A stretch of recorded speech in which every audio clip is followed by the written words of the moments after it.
Bom dia! Estamos aqui na OTV, Tribuna do Consumidor. Eu já falo que é o mês da mulher, mês de março é o mês da mulher. Em todos os lugares do Brasil, as mulheres estão se reunindo, estão falando dos problemas, estão falando das conquistas, estão falando do porvir. E eu me comprometi, então, neste mês de março, a trazer mulheres valorosas, mulheres que conseguiram se empoderar, cada uma à sua maneira, cada uma com a sua história, mas é importante a gente ouvir, é importante conhecer e ir desmistificando, porque por mais empoderada que seja uma mulher, ela continua sendo uma mulher, ela continua sendo mãe, ela continua sendo amiga, ela continua sendo filha, ela continua sendo irmã, enfim, uma mulher com todas as histórias. Eu trouxe então hoje aqui, com muita honra, a doutora Eliane Hess, que é magistrada, e tem uma história muito bonita de conquista, de empoderamento. E eu quero dividir essa história dela com vocês, porque eu vejo muitas meninas achando que magistrados são seres, quase que seres super-humanos, né? Ou que não se misturam, e nada disso é verdade. Eu volto a falar, são seres humanos que estudaram muito, que conhecem muito o direito, como também muitos advogados, promotoras, etc. e tal. Eliana, um prazer estar aqui com você. Prazer meu, Rosana, agradeço a oportunidade desse bate-papo. Eu acho importantíssimo, de fato, para desmistificar, não é? Você é mãe? Sim, de uma menina de 13 anos e um rapazinho que vai fazer 12 agora, 12 e 13 anos, ou seja, adolescentes. Naquele fervo da adolescência, isso, não é? São bem próximos. Trabalha arduamente. Trabalho bastante, me dedico. Faz a administração da sua casa, como toda mulher. Também faço administração, muitas vezes por telefone, Sim. internet, mas consigo fazer isso. Agora, o que me chamou muita atenção foi a sua história já como estudante de Direito. Não conheço nada antes disso, mas já como estudante do Direito, você já queria alçar voos como atravessar o oceano e estudar fora. Como é que foi isso para você? Você nasceu na capital, você é do interior, como é que foi? Teus pais te incentivaram, foi um voo próprio mesmo, que veio lá de dentro? Eu acho que isso é uma coisa muito pessoal de cada um. Eu sou nascida numa cidade do interior, em Guaratinguetá, perto de Aparecida do Norte, aqui no Vale do Paraíba. Sou de uma família bastante tradicional, de classe média, como toda família do interior de São Paulo, uma religiosidade muito forte, católica. E essa questão de me abrir um pouco mais para outras questões do mundo surgiu por incentivo muito dos meus pais. Eles sempre me incentivaram ao crescimento pessoal, a aprender línguas e a estudar muito. Isso eu devo a eles. O que não é muito normal para uma educação interiorana do estado de São Paulo, voltado para a mulher, não é? É verdade, eu acho que nesse aspecto eu tive bastante oportunidade na minha casa de crescimento pessoal. Parabéns. Mas eu já venho de uma família em que a minha mãe, ela tem 10 irmãs. E todas... 10 irmãs, todas mulheres assim? Sim, e um Gente, homem. Nossa, que festa! Que já faleceu, coitado. Mas são, na verdade, a minha avó, por parte de mãe, teve 10 mulheres e todas estudaram, todas conseguiram se formar. Então, esse crescimento pessoal, maternal, eu acho que vem muito disso. Da parte do meu pai, é uma família menor, uma família italiana, mas o meu pai, como médico, era uma pessoa também que se fez por próprios estudos e pela própria formação que ele teve. Então, ele me incentivava muito a ter essa formação, a estudar. O importante na minha casa era isso, era ter independência e estudar e sempre procurar ter essa questão de crescimento pessoal. É o ensinamento para a pessoa se tornar alguém dona de si, né? Eu acho que as mulheres e os homens também, isso eu atribuo muito à minha formação pessoal, mas isso eu pratico na minha casa. Eu acho que tanto a mulher quanto o homem, é um casal, eles têm as suas obrigações domésticas, eles participam efetivamente da casa e eu procuro tratá-los como iguais, mas também eles têm essa questão de que ambos têm que ter as suas responsabilidades, tanto domésticas quanto de estudo. Perfeito. E aí você resolveu fazer direito pelo quê, como, quando? Porque teu pai era médico. Então, de onde veio esse viés no direito? É verdade. Na verdade, eu pensei em fazer medicina por um tempo e meu pai sempre teve uma boa clientela, era médico pediatra, atendia até dentro da minha casa, no consultório. Mas eu fui, uma das questões é que eu me interessava muito por leitura, sempre fui uma... meu devoradora. hábito é uma devoradora de livros, sim, eu sempre gostei muito de leitura e isso me incentivava a ir para a área de humanas. Eu fiz aqueles testes que eram comuns, de testes vocacionais que a gente fazia. Que todo mundo faz. E aí deu essa área de humanas mais do que a área de biológicas. Mas teve um fator que foi muito importante, eu acho, que na minha vida a respeito do direito. Eu fui morar nos Estados Unidos, eu fiz um intercâmbio em 1982. Eu fui para uma família também muito... Católica? Não, até não, eles não eram, mas era uma família muito, assim, diversificada em termos de estudo. A mãe americana com quem eu tenho contato até hoje veio para o Brasil, são 30 e tantos anos, ela era diretora de escola e ela me perguntou o que eu me interessava, eu falei, me interesso por área de humanas, ela me mostrou um jury nos Estados Unidos, até por televisão e essa questão de como funcionava, ela me incentivou e isso nos Estados Unidos me trouxe essa ideia de que era aquela situação de que grand jury, né, geralmente a figura do juiz ou da juíza que eles empoderam tanto nos Estados Unidos. E aí eu acabei me interessando, quando eu voltei para o Brasil, eu prestei vestibular e em 1983 já estava na USP lá fazendo o meu curso. Você foi minha caloura, então. Foi minha caloura. É verdade. Minha caloura. E logo depois, nessa época você já estudava alemão? A Alemanha também tem um outro contexto na sua vida. Na verdade, um contexto muito peculiar a respeito da Alemanha. Eu sou, obviamente, minha descendência é de portugueses e de italianos. Deve ter alguma outra mistura no meio, como todo brasileiro. Mas principalmente italiano e eu comecei a me interessar muito por alemão porque em Guaratinguetá existe uma fazenda inicialmente chamada Fazenda Esperança, que foi a fazenda criada pelo Frei Hans Stapel, que em 1980 veio para o Brasil. Como a minha mãe participava daquela comunidade, eu também comecei a participar, eu tinha 15 anos na época, e aí eu comecei a me interessar pela língua. Tive alguns contatos com alguns alemães, por incrível que pareça, também a língua Guaratinguetá tem a BASF, tem a Liber, são algumas grandes empresas alemãs, e aí eu comecei a estudar a língua, já com 15 anos. Um estudo de longo tempo, porque a língua realmente é muito difícil. E aí, quando eu acabei me interessando tanto pela língua, eu me formei em 87, esse Frei Hans, que era uma pessoa com quem eu tinha contato, ele me aconselhou a ir estudar fora, se eu quisesse. Obviamente que ele tinha alguns contatos, e eu me interessei e fui para, inicialmente em 88, eu fui fazer que eles chamam lá de Legon Magister, que é um mestrado, um tipo de uma especialização mais, não chega a ser mestrado, lato sensu, em Direito Alemão em Freiburg, na Universidade de Freiburg, que fica no sul da Alemanha, onde ele também tinha parentes e me ajudou a ficar. Sensacional. Aí fiquei lá 1 ano e meio.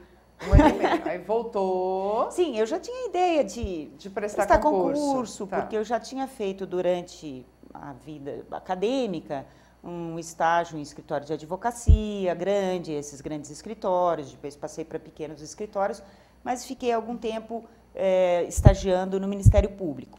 Inicialmente eu queria até mais ir para a área do Ministério Público, porque eu sempre achei uma carreira muito bem estruturada, como continuo achando que os colegas do Ministério Público são muito organizados. E com uma competência muito gostosa, né?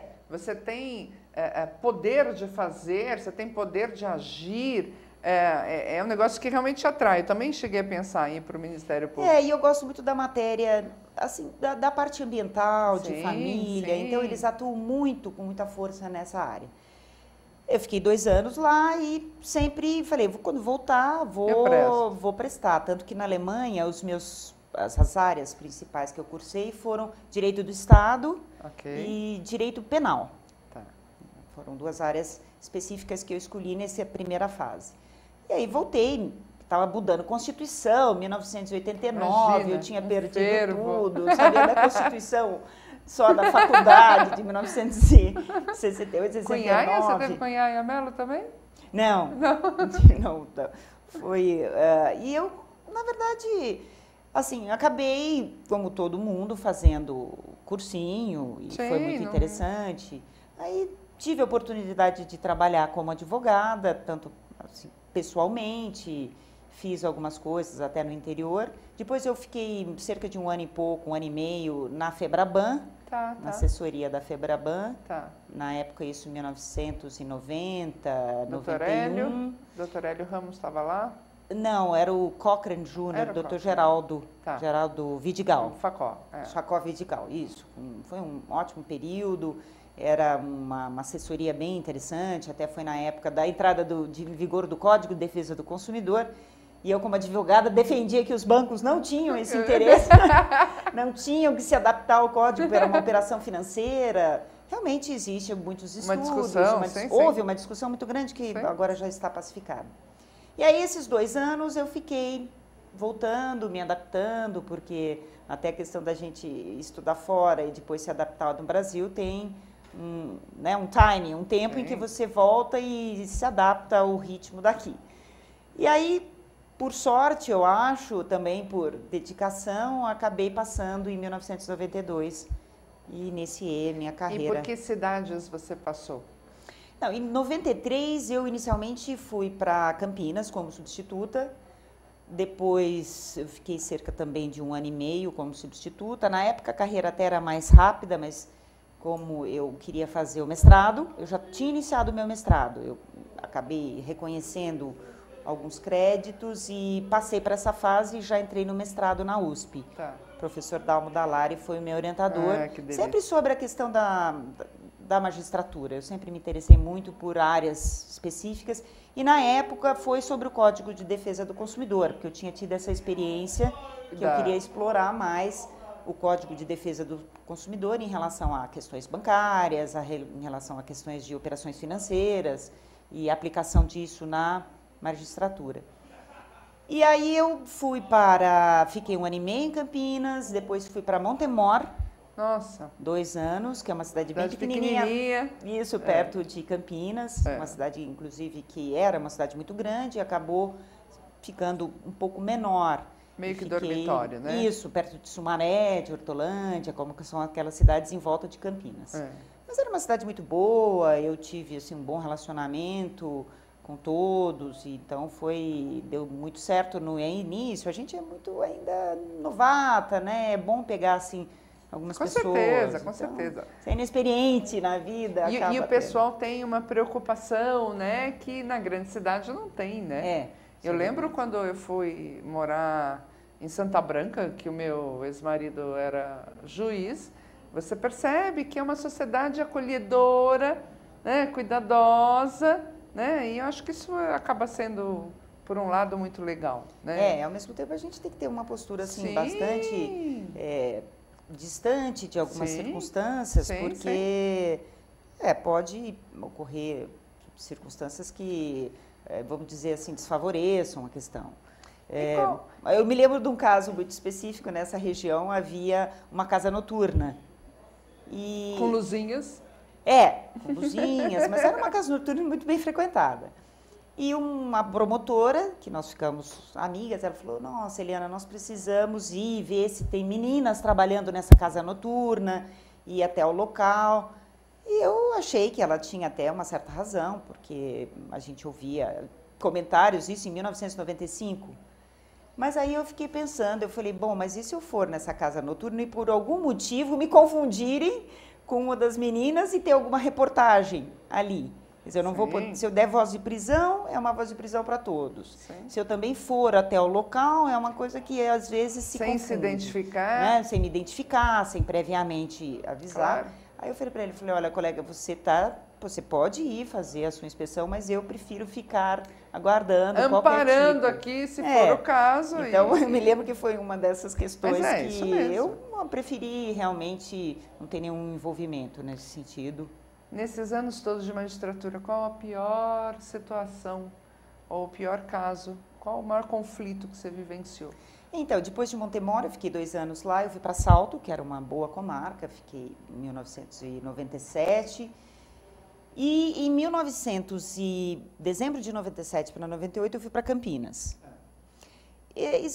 Muitas circunstâncias na carreira te deixam perplexas, porque o ser humano acaba sendo absolutamente fora de controle em alguns lugares. Mesmo em Montemor, nessa cidadezinha pequenininha, um dos casos que muito me chocou foi eu me lembro que era até uma questão de um júri, era uma mulher muito simples, de fazenda. Ela recebia espancamentos constantes do filho, do marido, e não havia meio de isso cessar. Muito bem, então ela pensou em fazer com que o marido, que bebia, tivesse pelo menos alguns dias para dormir. E ela pingou uma gota de veneno na pinga do marido. E o marido tomou esse veneno.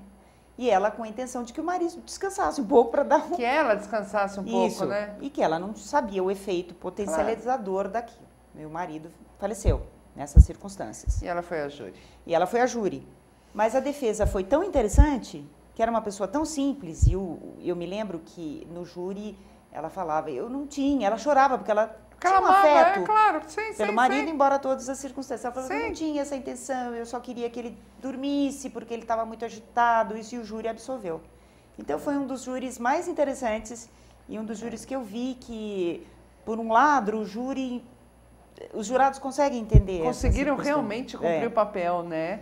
E alguns casos muito complexos que a gente vive no dia a dia, como, por exemplo, questões de desapropriação de uns lugares assim que são onde existe efetivamente, eu vi muito isso em Campinas, né, pessoas que entram e aí vão mudando de local e o local cresce muito, tem famílias, tem crianças, como tirar essas crianças, são dramas que eu acho que qualquer magistrado vive hoje em dia, principalmente em razão desses movimentos que são legítimos, mas que muitas vezes extrapolam de uma questão legal.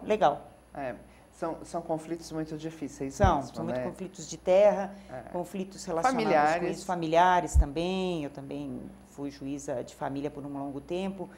E eu acho que a mulher ela sofre porque ela acaba tendo uma visão de que a família podia ser um pouquinho mais comunicativa e ter um diálogo, e às vezes não existe isso.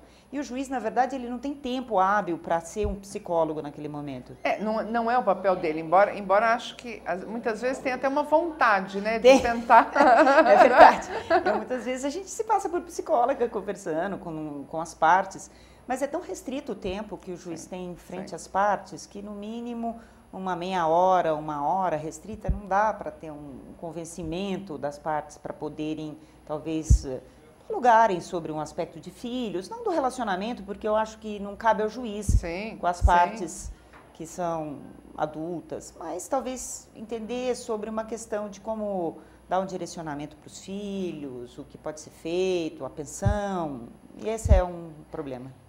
Eu acho que é o que falta no sentimento de entrega da justiça, né?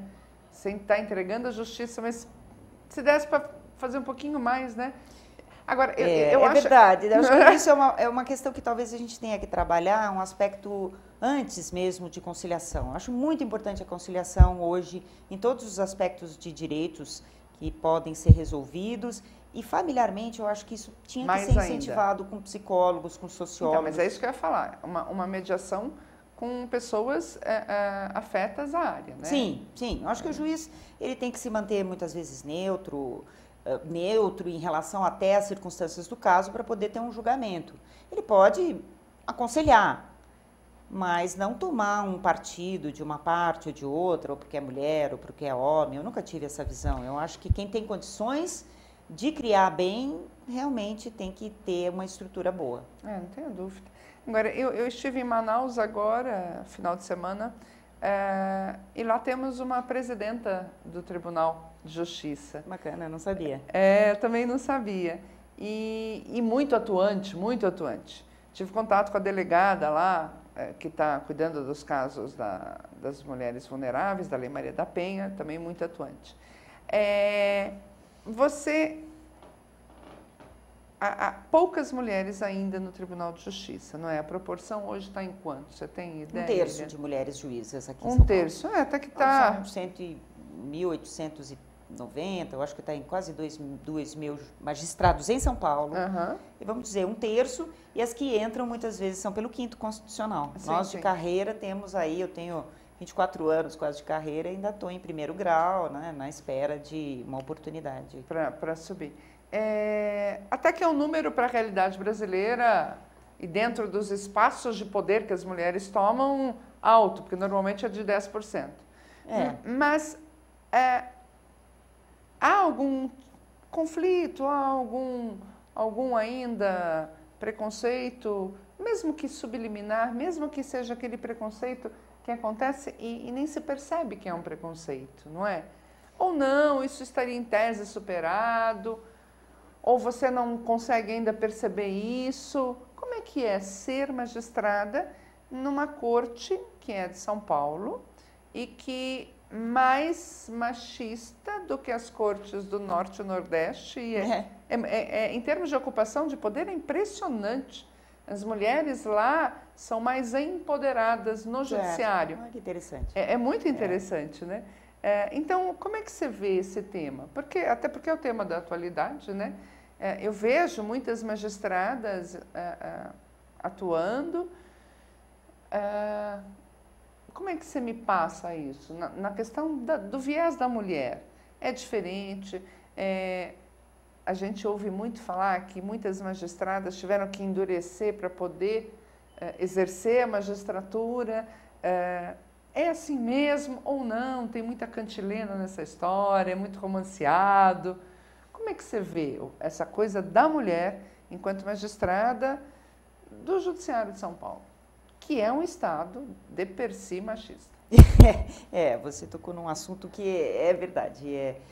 Eu não diria que seria um preconceito em relação à mulher juíza. Não chega a ser um preconceito porque hoje as mulheres estudam, têm capacidade, são aprovadas. O concurso em São Paulo é um concurso objetivo. E rigoroso, né? Rigorosíssimo, mas é um concurso por mérito, isso eu tenho que dizer. É um concurso no qual passei, eu posso dizer outras mulheres passaram. É um concurso em que existe a meritocracia.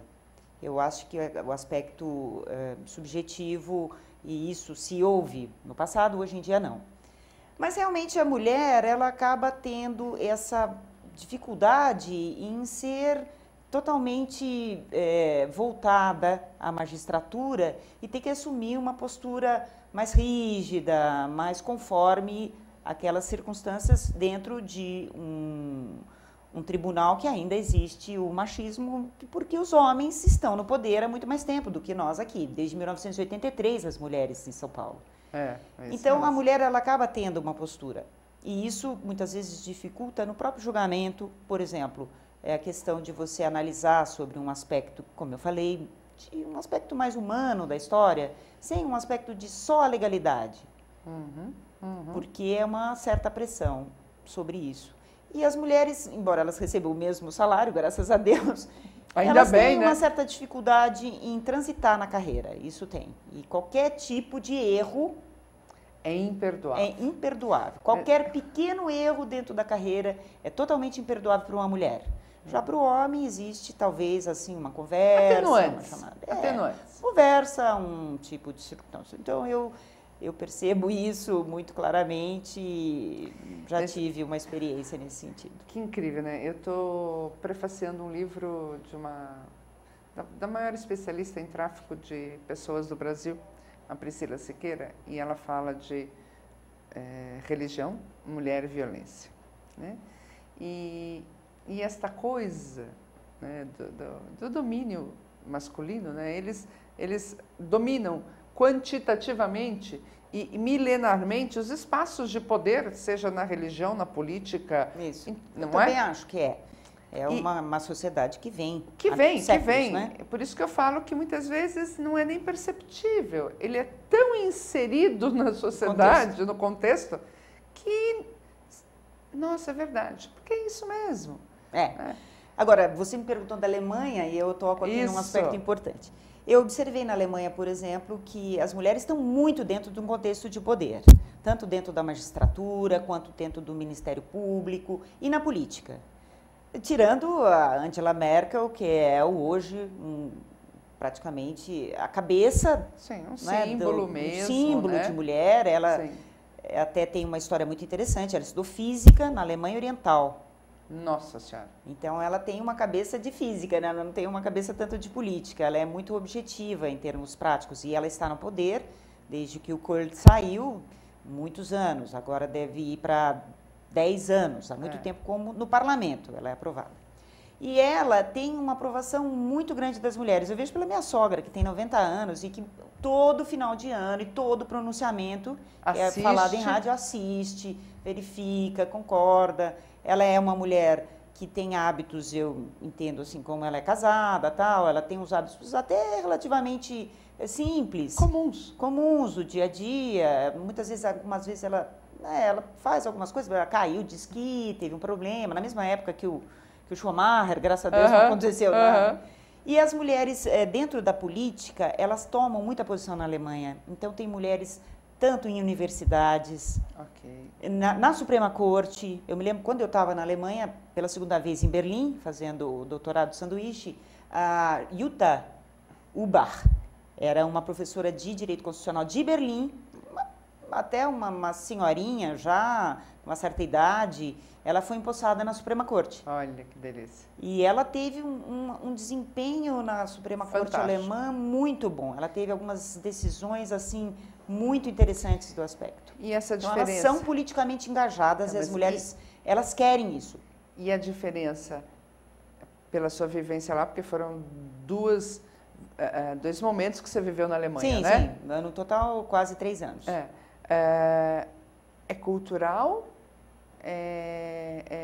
provém da educação que é dada na Alemanha, porque tem que ter uma diferença, tem que ter um start. Primeiro que eu acho que também, essa questão é uma questão muito de desenvolvimento da própria sociedade. Eles passaram, né, por umas dificuldades muito grandes, por 2 guerras, um país totalmente devastado por um período, mas eu acho que eles conseguiram ter uma sociedade muito assimétrica em termos de desenvolvimento educacional. Eu digo paritária em termos de desenvolvimento. A mulher, ela trabalha, ela tem que cuidar da casa da mesma forma que o marido também trabalha, cuida dos filhos. Eles repartem hoje, os jovens, essa questão de ter uma vivência familiar.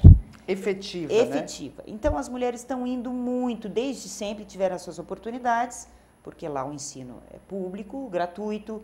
E bom, né? E o que acontece é que muitas vezes a mulher, como ela é mais reservada, ela acaba estudando muito. E é uma sociedade que tem essa questão de ascender muito por uma questão do mérito pessoal. Tá, ok. Então, elas conseguem cargos, como da magistratura, que é uma questão de concurso também, lá na Alemanha, em relação a isso. Eu tive contato, eu fui 2 vezes para alguns encontros com juízas e promotoras na Alemanha, e eu observo que elas são muito engajadas, elas estudam.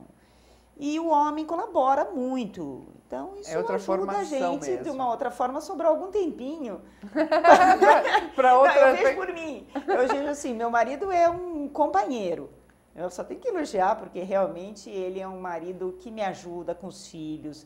Ele é um ótimo companheiro. Ele me dá tempo e espaço para eu poder, né, me embelezar um pouco, por exemplo. Até para exercer a profissão. Para exercer a profissão. E ele só tem uma reclamação no Brasil, ele é alemão. Essa questão realmente de você não ter que dividir tarefas. É muito interessante isso, porque ele acha que todo mundo tinha que dividir certas tarefas dentro de casa. E limite, isso é muito, lá em casa é muito rígido, isso é. Limite para o horário para fazer isso, para aquilo, é uma disciplina, eu acho que a disciplina faz parte até do desenvolvimento. Por que disciplina virou uma palavra feia no Brasil? Mas não é uma disciplina rígida. Eu acho que a gente tem que ter uma disciplina com carinho. Eu sempre falo isso lá em casa. Eu acho que tem que conversar, mas tem que impor certa limitação para... Olha, hoje em dia é comum, por internet, ou para ficar no Face, todo mundo tem esse aspecto, até nós, né? Que nós não conseguimos nos desvencilhar muito desse aspecto. Mas eu acho que eu falei ontem para os meus filhos, vocês têm que observar que certas horas tem que conversar, tem que ter diálogo. Então tem que parar 1 hora, 1 hora e meia, é negociado.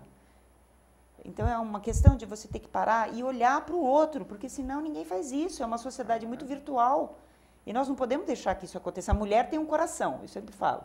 Você tem que ir um pouco by heart, que é aquela coisa de você colocar o amor, um aspecto de amor e de carinho dentro dessa nossa sociedade.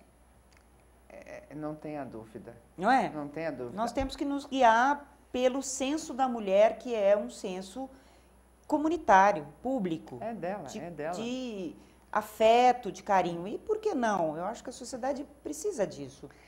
Desde que não vire submissão, desde que não vire, né? Desde que não seja até erotizada essa situação. Então, a Alemanha. Mais afetivamente. Alemanha.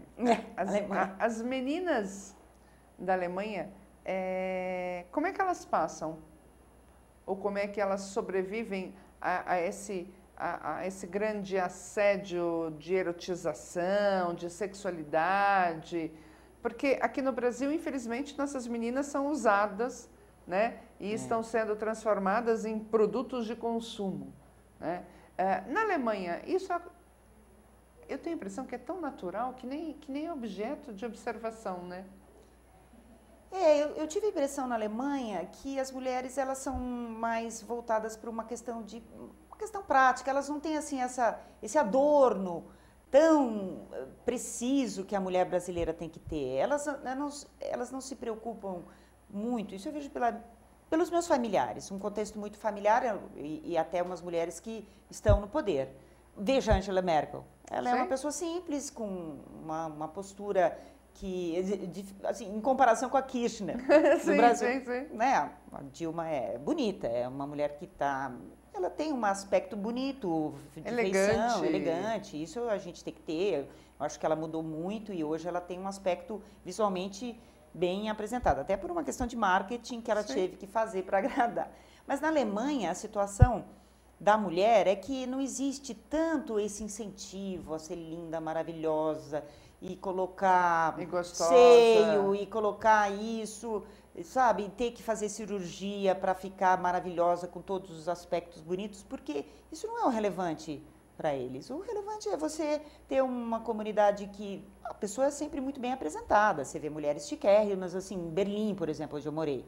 Você vê mulheres muito finas, arrumadíssimas, e mesmo assim elas têm que ir para casa e fazer um trabalho. Então eu acho que esse aspecto que nós temos de erotização no Brasil e na América Latina, que talvez seja uma cultura muito forte, na Itália talvez também seja isso, né? Nós herdamos essa cultura italiana, ela seja um pouco menos na Alemanha, na Itália, na França. Na Itália não digo, porque as mulheres são bonitas, mas também tem isso. Mas na Alemanha, acho que no país nórdico o leste pouco europeu, mais, né? Menos essa, sabe, essa coisa de televisão. Esse apelo, né? Sex appeal, né? Tem que mostrar isso, tem que ser linda, tem que agradar. Tanto que as mulheres envelhecem naturalmente lá.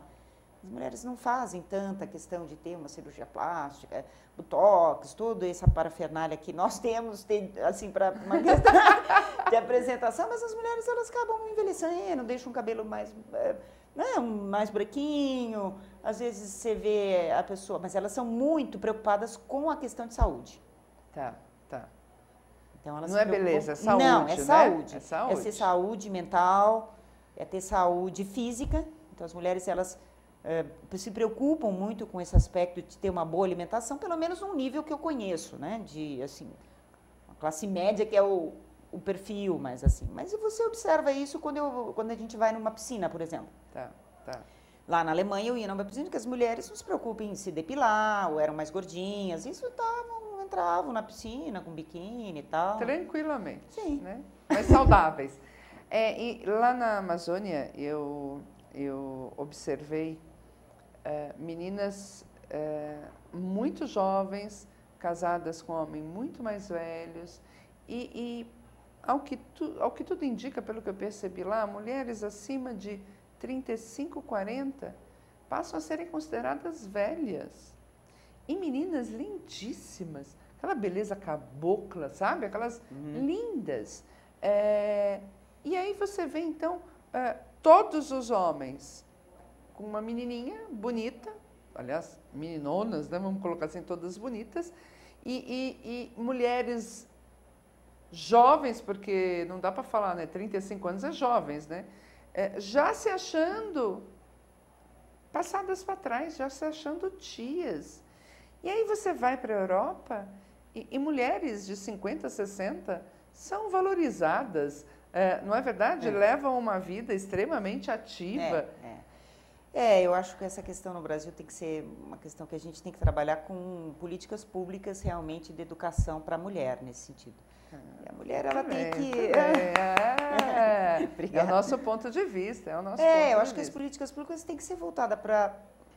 Não essa questão de você colocar a mulher, achar que tem, mas assim, de dar educação, de mostrar a questão da sexualidade, de trabalhar com um aspecto também dentro de casa, porque as próprias mulheres, elas criam os meninos de uma forma diferente das meninas. Não aqui em São Paulo. Ai, meu Deus do céu. Infelizmente, as mulheres criam os meninos para serem super-homens, né, para acharem que eles são mush, que eles podem Não deve ser os seus filhos, deve trabalhar bastante, os seus 3 meninos. Não, os meus sim. Mas infelizmente essa imagem, a menina princesa, o menino super-homem, e aí dá essa... E depois que eu tive essa experiência, é muito interessante porque eu vivi, dentro da minha pouca experiência fora, eu vivi algum tempo, tanto nos Estados Unidos, numa sociedade muito conservadora, embora eu tenha vivido na Califórnia, numa família boa, tal, mas é uma sociedade conservadora americana. Mas conservadora em outras questões. Em outras questões.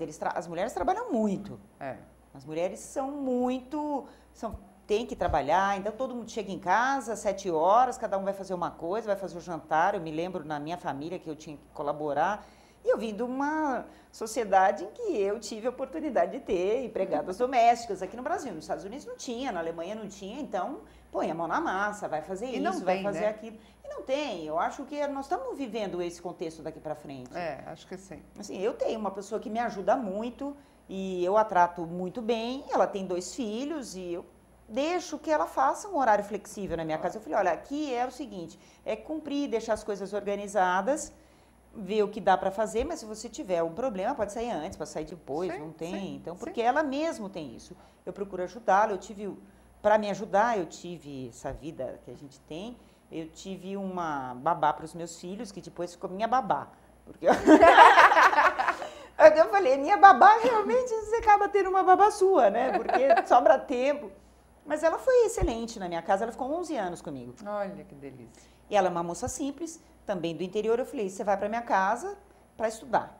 Você faz o que você quiser, eu vou pagar para você faculdade. E ela fez uma opção de fazer um curso de tecnóloga em ortodontia, essa parte dentística. Agora está trabalhando no hospital, né, relacionado pelo menos à área. Fez 3 anos, fez até especialização de protética. Na verdade, ela fez um curso de protética e depois fez uma especialização. Então, eu dei uma oportunidade para que ela fizesse isso e eu fiquei muito contente quando ela se formou. Agora está aí, né, trabalhando com uma vida independente. E ela me ajudou muito. Óbvio. Porque, afinal de contas, eu falei para ela, do mesmo jeito que eu te ajudo, eu acho que você também me ajuda muito. Você compartilha comigo a felicidade de ter esses 2 filhos. Com certeza. E os meus filhos, eles compreendem isso, eles gostam muito dela ainda. Eu falei, mas uma coisa é a mãe. Porque eu ordeno, eu organizo, eu faço isso, só que a mamãe trabalha fora. Então, a nossa babá, ela tem que ajudar no dia a dia, trocar roupa, ver isso. E as crianças foram crescendo e, na verdade, eu falei, eu preciso de uma babá para mim, porque sobrava tempo. É isso mesmo. Mas eu ajudei. Como eu também acho que isso é importante para nós mulheres dentro de casa. Não tratar as nossas empregadas domésticas como pessoas subalternas, elas não têm a oportunidade que a gente tem. Como outras mulheres, né? Isso, como então? Por que não ajudá-las no que for possível? se tem um problema, conversar, dar uma flexibilidade no trabalho, sabe? Liberar de um sábado, deixar alguma coisa pronta no congelador, eu sempre faço isso. E lá em casa funciona. E quando não dá, meu marido que vai lá e me ajuda com passa-roupa, cozinha. Não. Esse aí é outro aspecto, alemão. Não. Eu tive a oportunidade de conhecer o Hans. Isso. Até tocando Clarinete. E eu cantando, né, do lado. E ela cantando. E eu digo a vocês, é muito bonito ver uma relação onde, de fato, os dois são companheiros, né? Impressionante, um ajudando o outro, muito legal. Temos as nossas, obviamente, nossos pontos de vista diferentes, mas eu acho que o importante é você ter qualquer tipo de companheiro que te ajude. E a mulher não tem isso hoje em dia. Não, imagina. E o que eu achei muito bonito foi ele largar a Alemanha e vir para cá, né? Por um contexto. A nossa história teve simplesmente acontece. Na verdade, foi uma história bem longa. Eu o conheci na primeira vez que eu fui para a Alemanha, em 1989, aí abrindo um pouquinho o coração aí das histórias do Simplesmente Acontece. Porque isso faz parte de nós mulheres, né? Essas histórias. E quando eu fui para a primeira vez para a Alemanha, eu era uma menina, né? Eu tinha 23 anos, recém-formada. E como eu tinha que entregar um trabalho e eu conheci num aspecto lá de universidade, até ele me ajudou a corrigir o trabalho. E nós mantivemos contato, por incrível que pareça, durante esse período como amigos. 10 anos. Nossa. Só depois de 10 anos é que eu voltei para a Alemanha para uma obra do destino, para fazer o doutorado de sanduíche em Berlim. E aí eu liguei para ele e falei, olha, eu tô meio, me ajuda, eu preciso... Caí aqui de novo. Eu preciso arranjar algum lugar aí em Berlim, eu não tenho. Ele falou, não por isso, eu tenho um apartamentinho lá que eu não tô morando, você vai lá e fica no meu apartamento. Daí eu já fui com a malicunha, né? Que delícia, muito legal. Casamos e eu era juíza, eu falei para ele, olha, a questão de se apaixonar, às vezes você vai para fora, se apaixona, aquela história... Falei, não pretendo largar minha profissão, porque realmente eu me dediquei muito. E como ele era advogado, eu falei, eu acho que você tem oportunidade no Brasil, como ele efetivamente tem. Ele é um advogado alemão, ele tem umas causas bem interessantes no Brasil, na Alemanha.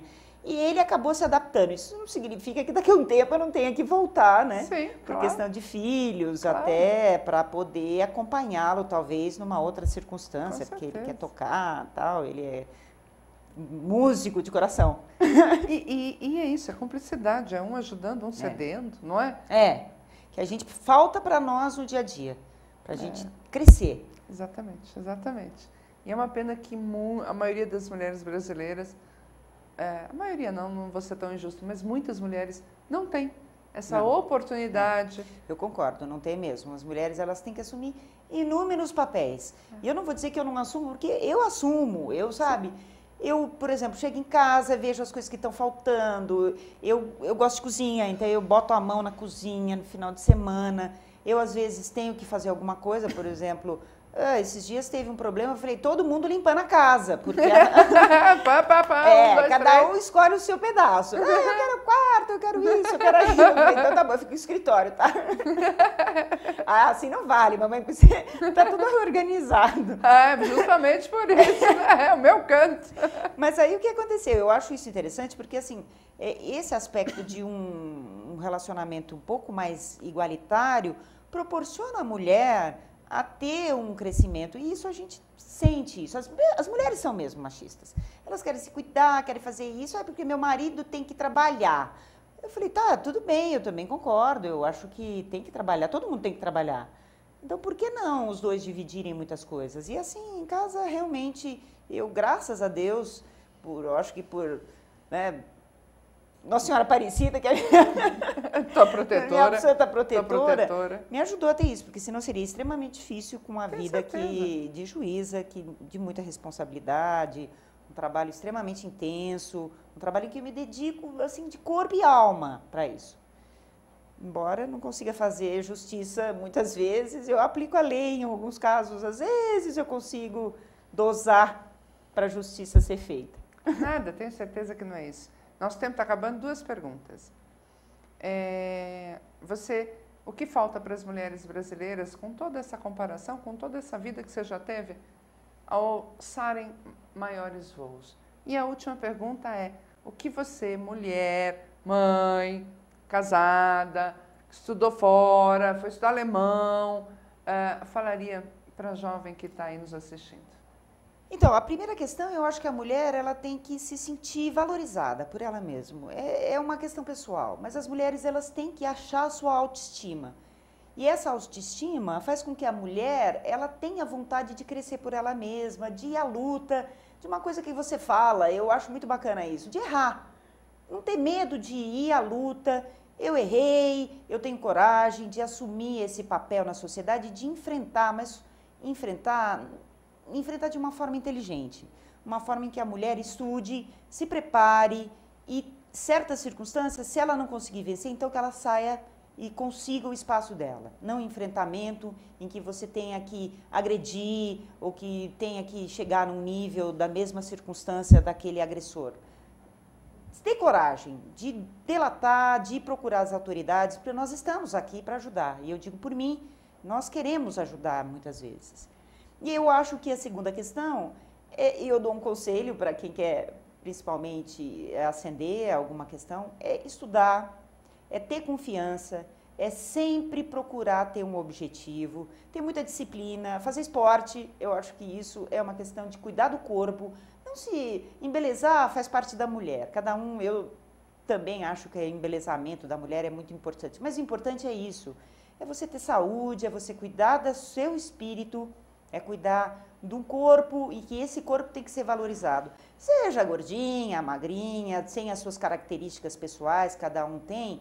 Mas meninas, cuidem-se, tenham autoestima, procurem se valorizar e principalmente estudem, se formem por vocês. Não porque o marido quer, porque a mãe quer. Eu falo isso para minha filha, estude por você. Eu já estou aqui, eu já tenho o meu espaço de vida. Esse espaço pode crescer. Eu estudo, eu acabei de saber de uma aula de inglês, porque eu não tenho diploma de inglês, tenho de alemão.